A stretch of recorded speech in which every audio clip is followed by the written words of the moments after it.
Alors j'ai choisi de travailler le verre et de travailler avec la verrerie Saint-Just parce que c'est un matériau que j'avais jamais travaillé et qui m'intéressait pour ses paradoxes. C'est une matière qui est extrêmement fragile et en même temps elle est dure. C'est transparent et en même temps réfléchissant.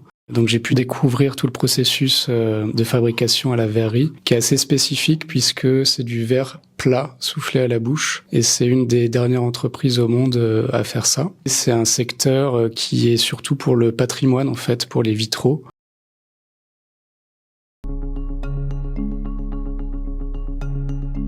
Alors mes projets sont apparus à la suite de mes visites à la verrerie Saint-Just. Ce que j'ai remarqué sur place, c'est tous les verres qui étaient stockés sur les racks, qui venaient créer par accumulation des jeux de reflets et de couleurs qui étaient très très beaux, que je retrouvais pas en fait dans leurs objets finis, des vitraux où on utilise le verre en feuilles simples ou des projets de vases également. J'ai vu là une nouvelle possibilité et après j'avais envie de sortir le verre des cadres dans lesquels il est habituellement serti. Il y a deux propositions, il y en a une que j'ai appelée objet tableau, où j'ai reproduit l'effet que j'ai vu dans l'usine en venant en fait empiler des feuilles de verre les unes sur les autres comme un sandwich et à venir les lier par des profilés aluminium qui est utilisé pour faire du double vitrage, donc un élément très industriel, et une feuille de verre miroir derrière. La première étape, ça a été d'échantillonner l'effet.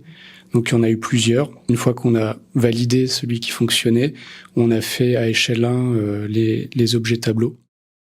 Et le deuxième objet, ce sont des tavaillons. C'est inspiré des tavaillons qu'on peut trouver dans les montagnes du Jura. Il s'agit de petites tuiles en bois qui sont superposées, qui recouvrent en fait les chalets, autant les murs que les toitures. J'ai repris ce mode d'assemblage avec les verres Saint-Just et j'ai travaillé avec du câble en acier que je suis venu enlacer en fait dans ces tavaillons de verre, toujours dans l'idée de sortir le verre de son cadre habituel et d'en faire une sorte de surface souple dans laquelle on puisse composer en fait des pixels de couleurs. Donc voilà, ça c'est une application qui est plus architecturale pour le coup.